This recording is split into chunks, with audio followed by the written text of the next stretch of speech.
사람은 잘 변하지 않습니다.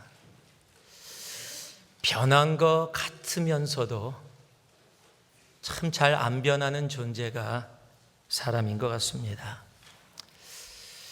한번 옆에 분 한번 이렇게 쳐다보세요.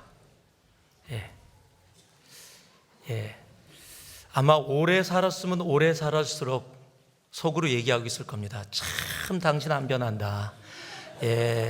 그냥 일주일에 한 번 보시는 분들이라면 몰라도 오래 살고 오래 살아서 많이 알면 많이 알수록 대부분 하는 말이 참 안 변한다, 이렇게 이야기를 합니다. 그래서 어떨 때는 변화시키려던 사람이 오히려 상처 입고 넘어질 때도 있습니다.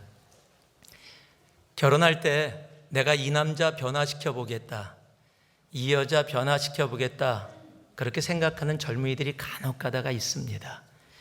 대부분요, 성공한 사례를 거의 못 봤습니다. 참 변화가 잘 안 됩니다. 그런데 오늘 이 본문 속에 등장하는 바로 베드로가 변했습니다. 성령이 임하니까 사람이 변합니다. 성령이 임하니까 사람이 변합니다. 다시 한번 하겠습니다. 성령이 임하니까 사람이 변합니다. 알아들으셨어요?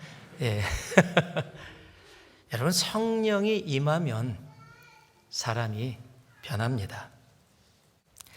사람은 물론 각자가 가지고 태어나는 각자의 성격이 있습니다.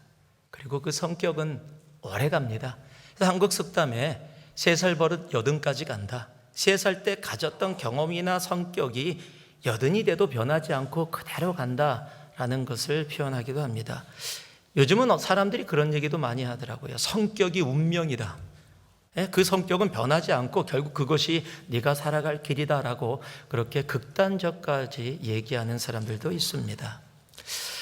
디사이플 반 오늘 마무리를 했는데요. 디사이플 반에 가면은 저희들이 꼭 함께하는 이 테스트가 하나 있습니다. 성격 테스트입니다.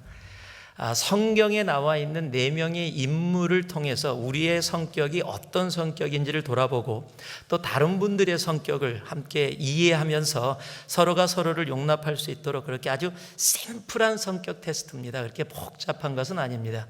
4명의 성경에 나오는 인물을 저희들이 함께 사용해서 하는데 그 4명이 아브라함, 바울, 사도 요한 그리고 베드로입니다. 아브라함의 성격을 점액질로 이야기합니다. 이 점액질은 뭐냐면은 사람이 성품이 유해해요. 그래서 모든 사람을 잘 용납합니다. 그래서 많은 사람들과 함께 어울리는데 별로 부딪힘이 없이 잘 받아들입니다. 단점이 하나 있는데 단점은 뭐냐면 우유부단해요. 그래서 네가 우하면 내가 좌하고 내가 좌하면 네가 우하한다, 뭐 이런 식으로 자기가 결정을 못하고 하고 또 어려움을 만나면 좀 숨어서 도망가는 스타일이 있습니다.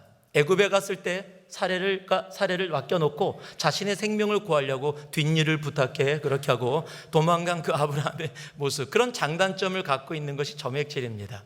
두 번째가 바울입니다. 바울은 담즙질로 표현을 하는데요, 이 담즙질은 뭐냐면은 목적지향형 사람입니다. 그러니까 자신이 어떤 일을 맡으면 그 책임에 대한 부분이 아주 확실합니다. 그래서 무슨 일이 있더라도 밤을 새서라도, 힘이 모자르면 다른 힘을 더해서라도, 시간이 모자르면 다른 시간을 가져서라도 꼭 그 일을 완수하는 그런 사람입니다. 그러니까 이런 분들에게 일을 맡기면 일이 됩니다. 그런데 단점이 뭐냐면 그 목적을 향해 달려가는 과정 중에 많은 사람들을 만나게 되는데 그 목적을 향해 가다가 그 목적에 부합하지 못하는 사람들은 전부 다 발로 차고 다녀요. 그래서 많은 분들이 그런 분들에 대해서 상처를 받습니다. 그런데 그렇게 다른 사람에게 상처를 주고도 당사자는 집에 가서 잘 자는 사람이 사도 바울과 같은 담즙질의 형태의 사람이라고 이야기합니다. 세 번째는 사도 요한인데 우울질로 표현을 합니다. 이 우울증하고는 좀 다릅니다. 이 우울질은 디테일에 강합니다. 조그만 일에 굉장히 예민하고 세민합니다. 그래서 어떤 우리가 못 보는 부분들을 아주 잘 봅니다. 그래서 표현도 그래요. 사도 요한이 쓴 요한복음에 보면은 예수를 사랑하는 자가 주님 앞에 기대서 막 이런 표현들을 쓰는 그런 디테일한 예민한 그런 감각적인 부분들이 있습니다. 단점은 너무 민감해요. 또 무슨 일이 생기면 감정 조절이 안 돼서 욱하고 올라오는 그런 성격이 조금 있습니다. 마지막으로 베드로인데 베드로는 다혈질로 표현을 합니다. 좋은 것은 쾌활합니다. 사교적입니다. 긍정적입니다. 창조적으로 사람들과 같이 또 가자 해서 분위기도 잘 이끌어냅니다. 그런데 단점이 있는데 룰을 싫어합니다. 그래서 룰을 무시하고 많이 다니고, 또 하나는 너무 행동이 앞서기 때문에 뒷수습을 잘 못합니다. 일은 벌려놓는데 뒷수습이 잘 되지 않아요. 이런 식으로 네 가지의 모습을 가지고 함께 나눕니다. 그런데 재밌는 사실은요, 이걸 나누다 보면은요, 전부 다 아내들은 누굴 생각하냐면 우리 남편은 맞아. 아이고, 사도 요한이야, 사도 요한. 정말로 우리 남편은 바울이야, 우리 남편은 아브라함이야. 내가 4번은 팔린 것 같아. 막 이러면서 각자가 다 다른 사람들의 모습들을 다 봅니다. 그런데 여러분 아세요? 이 모든 사람들이 가지고 있는 성품을 갖고 태어났음에도 불구하고 이들이 다 주님을 만나고 성령을 만났을 때 이들이 하나님 앞에 아름답게 그 모습 가운데 사용되고 쓰임받았다는 사실입니다. 왜냐면요, 성령님이 그 사람의 삶에 들어가게 되면 그 사람의 성품이 성령님의 성품 안으로 옮겨집니다. 그러면 우리 안에 변화가 일어납니다. 내가 사람 고쳐보겠다면 다 실패합니다. 남편 고쳐보겠다고요? 제가 답 드릴게요. 불가능입니다. 아내 고쳐보겠다고요? 시도도 하지 마세요. 그냥 내려놓는 게 좋습니다. 자식이요? 아니요. 병 생깁니다, 속에. 절대 여러분 못 고칩니다. 절대 못 고칩니다. 나도 못 고치는데 무슨 다른 사람들을 고칠 수 있다고요? 아니요. 절대 불가능합니다. 그런데 성령님은 하십니다. 여러분, 성령이 임하면 사람이 변합니다. 왜냐하면 성령님은요, 우리 삶에 오셔서 그냥 계시는 게 아니라 우리를 하나님의 성품으로 이끌어 가시는 분이시기 때문에 그렇습니다. 오늘 본문의 이야기가 그 이야기입니다. 성령으로 인해서 변화된 베드로와 제자들의 이야기입니다.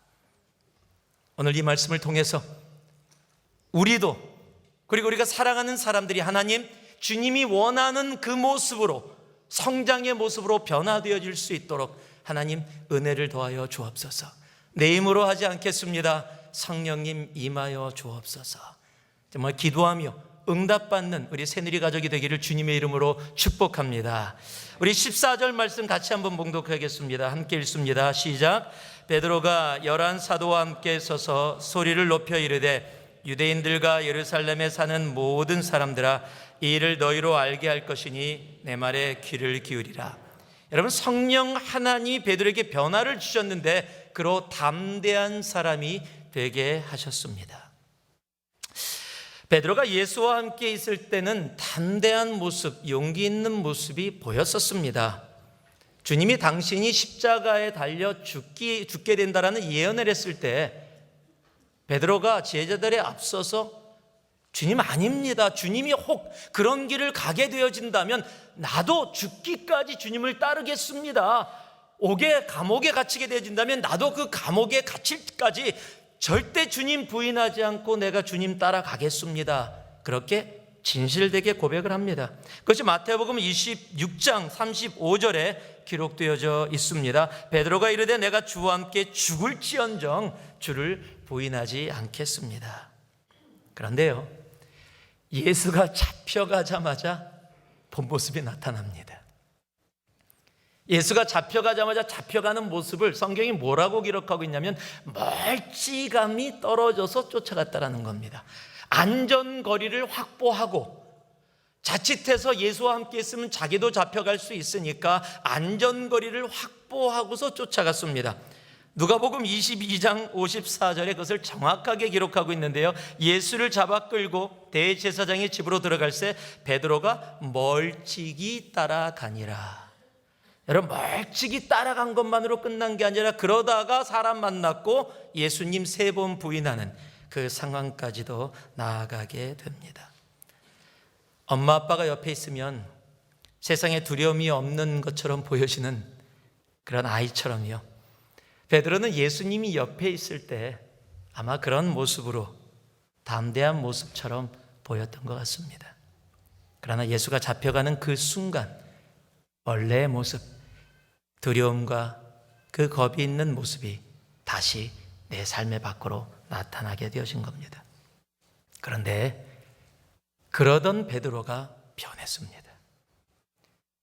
사람들이 두려워서 사람들이 알지 못하는 집 안에 들어가서 기도하며 그곳에서 있었던 사람들에게 나타나면 힘들 것 같아서 자신들끼리 모여 있었던 그곳에 그 겁쟁이 베드로가 성령이 임하고 났더니 사람들 앞에 당당히 나타나서 외치게 되어지는 겁니다. 예루살렘과 유대에 있는 사람들아, 이리로 와서 내 말을 들어라. 너희들이 이야기한 것에 대해서 내가 확실하게 제대로 설명해 주겠다라고 오히려 사람들 앞에 담대하게 나서서 선포하는, 그리고 결국에는 죽음도 두려워하지 않고 십자가에 거꾸로 매달려 죽기까지 주님을 부인하지 않고 그 믿음의 걸음을 걸어간 모습으로 변합니다. 여러분, 성령이 하십니다. 성령만이 사람을 변화시킬 수 있습니다.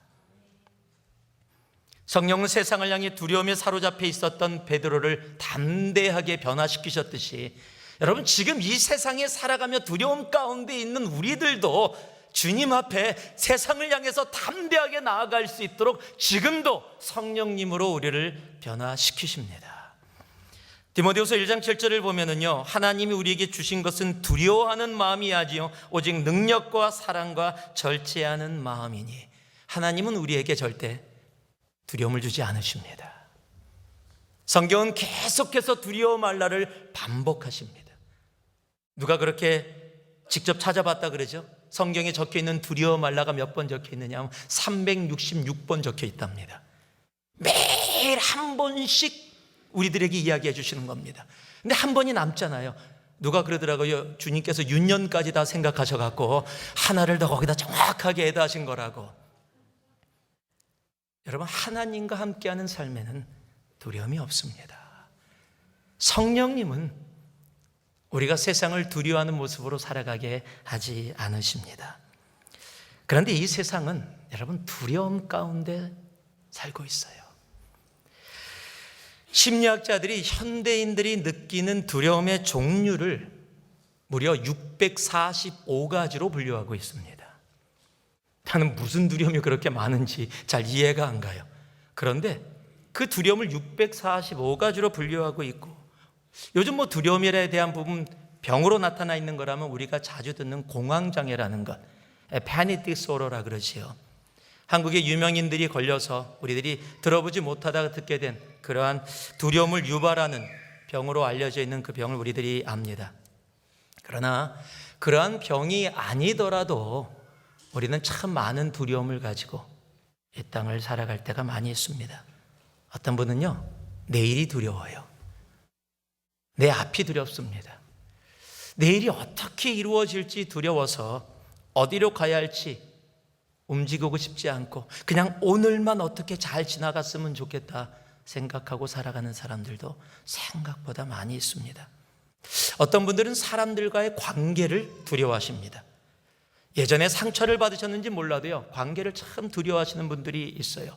그래서 또 어떤 분들은 이런 분들이 있어요. 나는 사람들과의 관계 전혀 문제 없어, 이렇게 얘기하시는 분들이 있어요.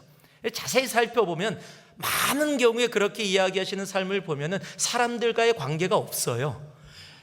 그러니까 관계에 문제가 없습니다. 전혀 문제가 없죠. 상처받지 않으려고 아예 시작도 안 하시는 그런 분들이 참 많이 있습니다. 실패의 두려움이 있는 분들이 있습니다. 그래서 도전을 못합니다. 실패하면 어떡하지? 그래서 도전을 전혀 못해요. 그냥 오늘 내가 하루를 지나가는 거, 그게 전부 다라고 생각하는 분들도 있습니다. 병이나 죽음에 대해서 두려워하는 분들 많이 계십니다. 한국 프로그램들 보면은 건강 프로그램들이 참 많이 있는데, 저도 예전에 봤을 때 그랬었지만은 그런 프로그램 보고 있으면 다 저예요. 거기서 얘기하는 증상들에서 나타나는 병을 보면 다 나한테 일어나는 증상들이에요.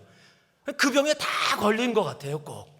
참 사람은요, 병이나 죽음에 대한 부분을 정말로 두려워합니다. 그게 우리들의 모습입니다. 어떤 사람은 헌신과 결단을 두려워하는 분들이 있어요. 그래서 헌신을 못합니다. 내가 이거 헌신하고 결단한 다음에 제대로 지키지 못하면 어떡할까? 지키지 못하면 죄송합니다, 최선 다했는데 안 됐네요, 뭐 이러면 되는데, 그 자체가 두려운 거예요. 내 삶을 그렇게 다른 사람에게 보여야 한다라는, 내가 그렇게 약속하고 지키지 못하는 삶의 모습조차도 보이기를 두려워하는 그러한 모습들이 있습니다. 다른 젊은 사람들 가운데 결혼하지 않은 처녀 총각들이 결혼하지 못하는 이유 중에 하나도 여러분 헌신과 결단인 거 아세요? 내가 지금 어떤 자매한테 헌신했는데 사귀다 보니까 더 좋은 자매가 있어. 그래서 헌신을 못해요. 내가 지금 이 형제가 괜찮아서 헌신을 했는데 보니까 진짜 멋있는 형제가, 돈도 잘 벌고 키도 크고 멋있는 형제가 나타날 것 같아요. 그래서 조금만 더 기다리지, 그리고 가는 사람들이 있어요. 여러분, 예전에 어느 인디안 트라이브에서 추장의 아내를 고를 때 단 하나만을 봤대요. 그게 어떻게 보냐면, 옥수수밭이 있는데 옥수수밭에 그 마을에 결혼 안 한 처녀들을 전부 다 집어넣습니다. 그리고 반대편에는 추장이 기다리고 있어요. 그리고 결혼할 아들, 추장의 아들이 기다리고 있습니다. 그리고 하나의 명령만 내리는데, 그 명령이 뭐냐면 그 밭을, 옥수수밭을 통과하면서 옥수수 중에 가장 큰 옥수수를 따갖고 온 사람, 그 사람이 추장 아들의 다음 추장의 이 아내가 되는 거예요. 너무 간단한 거잖아요. 그런데 그게 그렇게 심플하지 않답니다. 왜냐하면 딱 한 번밖에 기회가 없어요. 그러니까 들어가서 쭉 걸으면서 막 큰 옥수수 찾느라고 모든 처녀들이 막 두리번 찾습니다. 그리고 하나를 발견합니다. 그것을 뜯으려고 딱 하다가 아직 굉장히 많이 남아있거든요. 저 앞에 옥수수가 이거보다 큰 게 분명히 있을 것 같아서 못 딴답니다. 왜냐, 한 번 따면 끝이에요. 그래서 저 앞에 아직도 내가 10m 왔는데 이걸 발견했는데 앞으로 100m가 더 있는데 충분히 더 큰 게 있을 거야 생각하고 끝까지 가다가 또 룰이 있는데 뒤로 못 돌아가요. 결국 다 왔는데 돌아보니까 아까 그게 제일 큰 거야. 결국 나올 때 조그만 거 옆에 있는 거 따갖고 나온답니다. 그런데 왜 그런 시험을 해요? 헌신과 결단이에요. 내가 크다고 느꼈을 때 아니 되더라도 그것을 탁 잡고 뜯어서 나아갔을 때 그것이 가장 큰 것임을. 여러분, 요즘 세상은요, 두려워서 헌신 잘 못합니다. 개인적으로도 그룹으로도 힘들고 어려워하는 사람들 참 많이 봅니다. 어떤 분은요, 외로움에 대한 두려움을 가지고 있어요. 그래서 꼭 옆에 누군가 있어야 돼요. 혼자는 절대 견디지 못합니다. 사람을 꼭 찾습니다. 누군가가 내 옆에 있어야 내게 평안이 있다라고 생각합니다. 어떤 분들은 그런 얘기하죠. 난 다른 거는 하나도 안 두려운데 지갑에 캐시가 없는 건 두렵습니다. 그런 분들도 있더라고요. 여러분, 그 두려움이 무엇이든지 간에, 나에게 있는 두려움이 무엇이든지 간에, 여러분, 두려움을 해결할 수 있는 답은 단 하나입니다. 성령 하나님이십니다. 이 세상의 모든 두려움 가운데 바로 담대함으로 두려움을 이기고 나아갈 수 있는 우리의 답은 성령님 한 분밖에는 없습니다. 세상이 두려웠습니다. 예수님이 안 계심이 두려웠습니다. 죽음도 두려웠습니다. 사람들의 놀림도 두려웠습니다. 그런데 베드로와 제자들이 성령을 받았더니 그 모든 두려움을 이기고 사람들 앞에 나타나 오히려 담대히 말씀을 선포합니다. 세상의 다른 어떤 것도 우리를 세상의 두려움으로부터 담대함으로 변화시킬 수 있는 힘은 없습니다. 성령 하나님만이 하실 수 있습니다. 시편 23편 4절 전반부에 보면 우리가 잘 아는 다윗이 이렇게 고백합니다. 내가 사망의 음침한 골짜기로 다닐지라도 해를 두려워하지 않을 것은 주께서 나와 함께 하심이라. 사망의 골짜기가 어디입니까? 죽음이 기다리고 있는 곳입니다. 그곳에서 해가 뭡니까? 나를 병들게 하고 나를 다치게 하고 나를 죽일 수 있게 하는 겁니다. 그런데 그곳에서 내가 담대하게 설 수 있는 이유는, 내가 두려워하지 않을 수 있는 이유는 바로 하나님께서, 성령 하나님께서 우리와 함께 동행하고 계시기 때문이다. 성령님이 답입니다. 세상의 모든 두려움에서 담대히 설 수 있는 길은 단 하나, 성령 하나님뿐입니다. 그 성령의 충만함이 오늘 이곳에 있는 여러분 한 분 한 분의 삶 가운데 차고 넘치기를 주님의 이름으로 축복합니다. 그랬을 때 세상이 아무리 나를 두렵게 한다 할지라도 우리는 담대하게 설 수 있습니다. 돈이 나를 두렵게 하더라도, 건강이 나를 두렵게 하더라도, 사람들과의 관계가 나를 두렵게 하더라도 여러분 그곳에 눌리지 아니하고 오히려 그 문제 속에 담대함으로 설 수 있는 그 하나의 답, 바로 성령 하나님이십니다. 오늘도 성령 하나님을 간절히 구할 수 있는 우리가 되기를 소망합니다. 여러분 남편 변화받기 원하시죠? 예, 한 분만 아멘대로 될지어다. 아멘 하신 분이 우리 교회에 계신데 남편 변화받기를 원하는 아내 변화받기 원하시죠? 예. 여러분 자녀들이 정말 변화받기 원하시죠? 예, 저희 제일 많네요, 자녀들 변화가. 여러분 내가 아무리 잔소리해도 안 변합니다. 해왔잖아 지금까지요. 지금까지 그렇게 했는데 바뀌었어요? 바뀌는 것 같다가도 조금만 잔소리 안 하면 원상복귀 하잖아요. 여러분 영원토록 완전히 변화받을 수 있는 길은 성령님입니다. 그렇다면 남편의 변화, 아내의 변화, 자녀, 내 형제자매의 변화를 원하세요? 성숙한 주님 앞에 나아가는 변화? 그럼 무릎 꿇으세요. 기도하세요. 성령님 내 남편을 만나 주옵소서. 성령님 내 아내를, 내 자녀를, 내 형제자매를 만나 주옵소서. 성령의 충만함으로 하나님 역사하여 주옵소서. 그렇게 주님께 기도하고 믿음으로 나아가면 성령님은 분명히 들어 응답해 주십니다. 성령님만이 우리의 삶의 변화를 허락해 주십니다. 15절 말씀을 제가 읽겠습니다. 때가 제 삼신이 너희 생각과 같이 이 사람들이 취한 것이 아니라. 여러분 베드로는 굉장히 감성적인 사람입니다. 쉽게 반응하고 쉽게 화냅니다. 베드로는 아까 여러분들하고 나눴듯이 다혈질의 사람입니다. 다혈질의 특징이 생각보다 행동이 먼저 앞서고 이성보다 감정이 먼저 앞서는 특징이 있습니다. 그런데 오늘 15절 말씀은 전혀 베드로적이지 않습니다. 베드로 같지 않아요. 왜냐면요, 지금 사람들이 새술에 취했다라고 막 조롱하고 놀리고 있는 겁니다. 저놈들이 술에 취했지 지금, 그러니까 이상한 저런 모습을 보이고 있는 거지, 그러고 막 조롱하고 손가락질하고 있는 상황이에요. 이 정도 상황이면 원래 베드로라면은 흥분해야 됩니다. 그래서요, 너 지금 나한테 손가락질하나? 나보고 술 취했다고? 아니야, 이거 성령 받은 거야. 만약에 칼 있었다면 뽑았을지도 몰라요. 그게 베드로의 원래 모습이에요. 그런데요, 베드로가 뭐라고 얘기하냐면요, 지금 이곳에 있는 사람들은 취한 것이 아닙니다. 여러분 지금이 아침 9시입니다. 여러분 얘기가 뭔지 아십니까? 제3시라는 것은 유대인들은 0시부터 시작을 합니다. 6시가 0시입니다. 그래서 3시면은 아침 9시예요. 그 시간은 기도하는 시간입니다.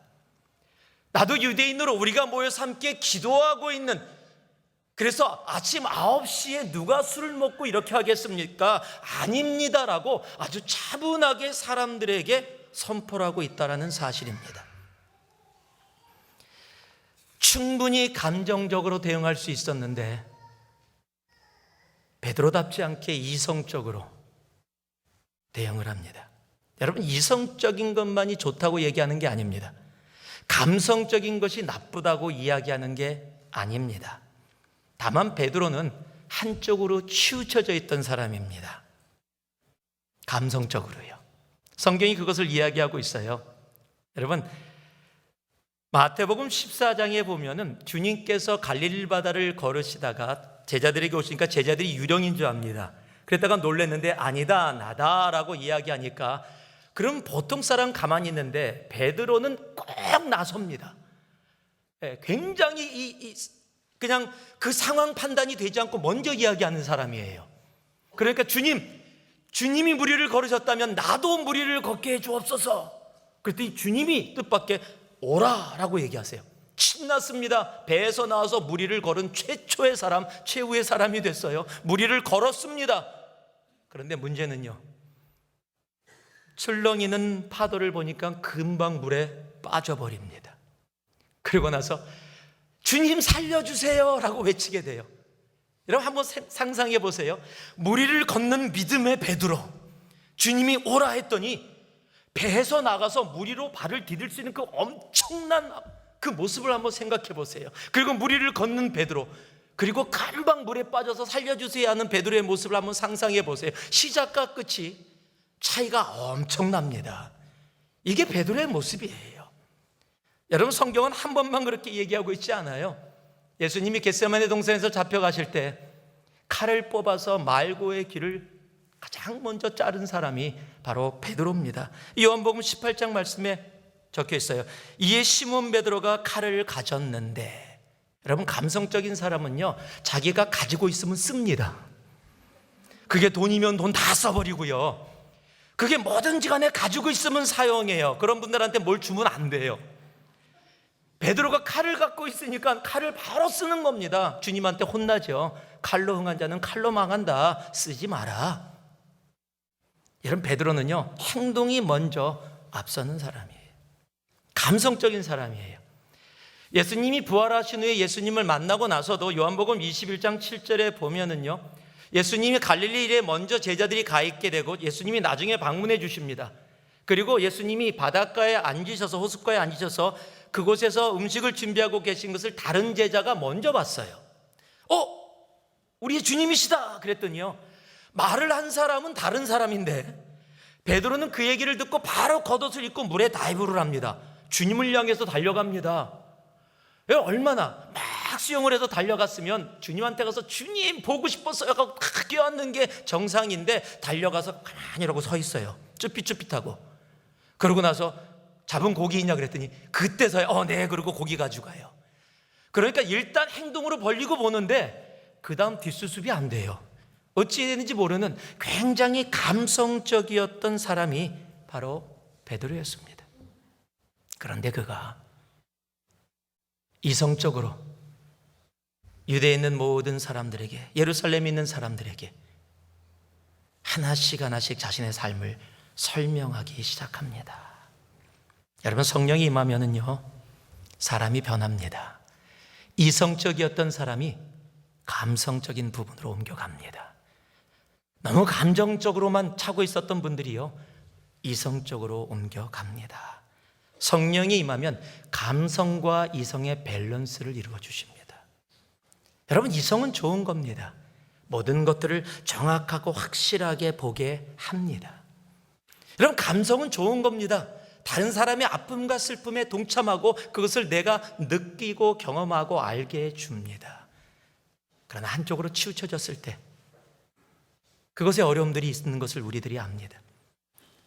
저 사람은 참 차가워, 모든 게 계산적이야, 얘기해도 모든 것을 머리로만 생각해. 저 사람하고 있으면 아주 짜증나고 답답하고 차가워. 저 사람이 뭐 약속한 거 믿지 마, 얘기하고서 자기가 기억도 못해. 그냥 그러니까 저 사람은 하는 건 엉망이야, 즉흥적이고 감정적이야. 여러분, 그런 얘기 우리들이 할 때가 있습니다. 그런데 감정적이든 이성적이든 성령이 임하시면 그 일의 밸런스를 이루게 해주십니다. 우리의 주님은요 예루살렘 향해 눈물을 흘리셨고 죽어가는 영혼들을 향해 성경은 기록하고 있습니다. compassion, 그들을 향해 뜨거운 사랑의 마음을 가지셨습니다. 그리고 그들을 향해 눈물을 흘리셨다 성경은 기록하고 있다는 사실을 우리는 알아야 합니다. 그럼에도 불구하고요, 감정적으로 행동하지 않으셨습니다. 그는 갈보리 십자가에 놓고 너무 힘들고 지쳐서 무섭고 두려움 가운데 주님 앞에 기도했어요. 주님, 허락하신다면 옮겨달라고요. 그러나 주님의 뜻대로 내 삶에 이루어지기를 원합니다 하고 주님의 뜻을 찾아서 분별하고 그 십자가의 길을 끝까지 가졌다는 사실을 우리들은 압니다. 이성적인 것이 문제가 아닙니다. 감성적인 것이 문제가 아닙니다. 성령이 오시면 내 이성과 감성을 밸런스를 지켜줍니다. 여러분, 이성적이라고 생각하세요? 그래서 좀 내 옆에 있는 사람들이 맨날 눈물 흘리고 드라마 보고도 눈물 흘리고 뭐 저거 하고 그러면은 저 사람은 왜 맨날 칠칠대고 눈물 흘리고 저러냐, 그렇게 생각되세요? 그럼 한번 흘려보셨으면 좋겠어요. 여러분, 성령님 구해보세요. 성령 충만 한번 받아보세요. 왜 하나님이 우리로 하여금 다른 사람의 아픔에 동참하고 함께 눈물 흘리게 하시는지 그 아버지의 마음을 알아보세요. 내가 너무 감성적이라서 생각하지 못하고 이래서 주위의 사람들이 힘들고 어려운 부분들이 있습니까? 여러분, 그렇다면 성령님 구해보세요. 성령님께 구해보세요. 내가 감성적임에도 불구하고 내가 이해하지 못했던, 생각하고 이성적으로 판단하는 사람들의 모습 가운데 하나님이 역사하고 있는 모습을 한번 보세요. 성령님 임하시면 우리의 감성과 이성의 밸런스를 우리들에게 허락해 주십니다. 그런 성숙함이 우리들 가운데 차고 넘치기를 주님의 이름으로 축복합니다. 마지막으로요, 16절에서 21절 말씀은 우리 요엘서 2장 28절에서 32절 말씀을 우리 이곳에 옮겨놓은 겁니다. 지금 상황을 이해하지 못하는 사람들에게 베드로가 하나님의 말씀을 사용해서 설명을 합니다. 요엘서 말씀입니다.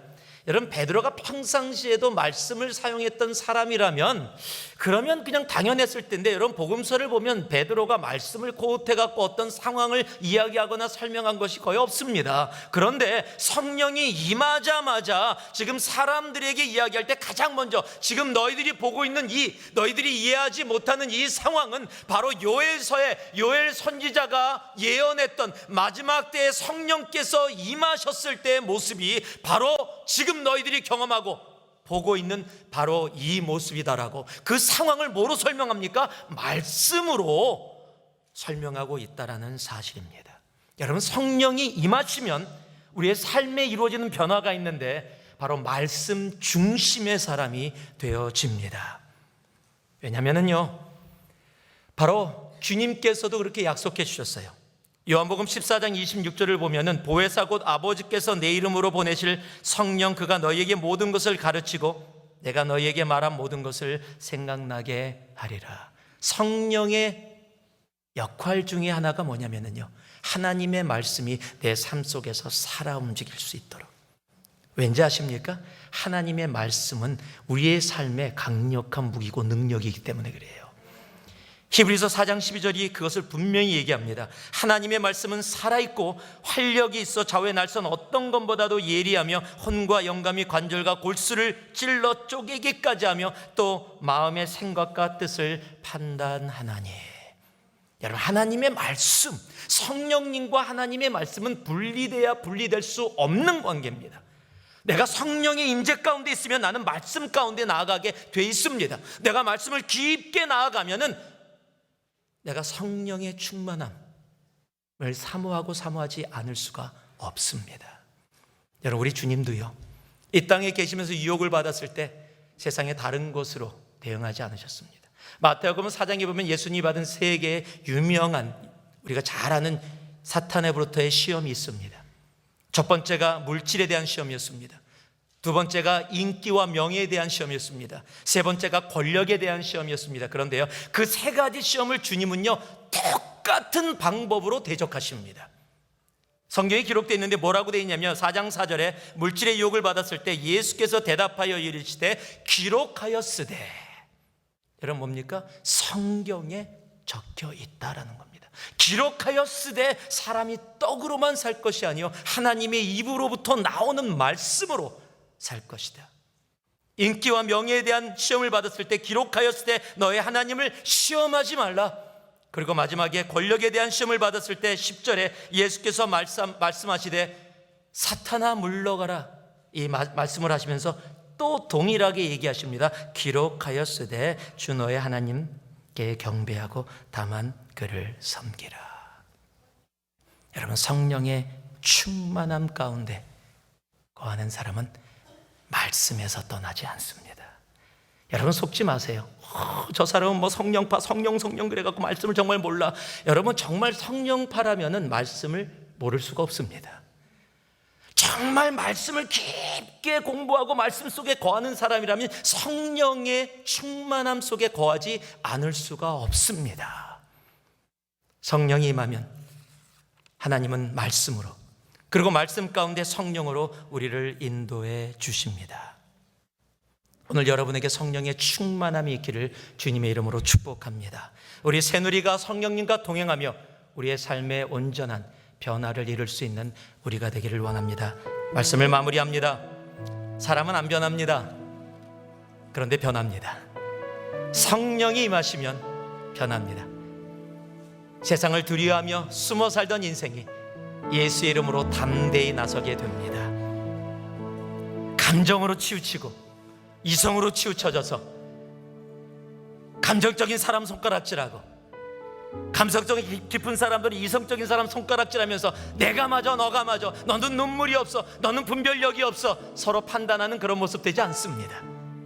성령의 충만함이 있으면요, 내가 이성적인 것이 훨씬 더 강한 사람이라 할지라도 감성 속에 하나님을, 사랑을 느끼는 그런 사람들을 이해하고 내 눈에도 눈물이 고여지게 돼 있고요, 내가 감정이 충만한 사람이라서 이성적인 부분을 잘 이해하지 못한다 할지라도 성령님은 그것을 받아들이고 용납하고 이해할 수 있도록 나를 주 안에서 성숙하게 인도해 주십니다. 성령이 임하시면 그런 말씀이 정말 좋아집니다. 성령이 임하시면 말씀하고 떨어져 살 수 없습니다.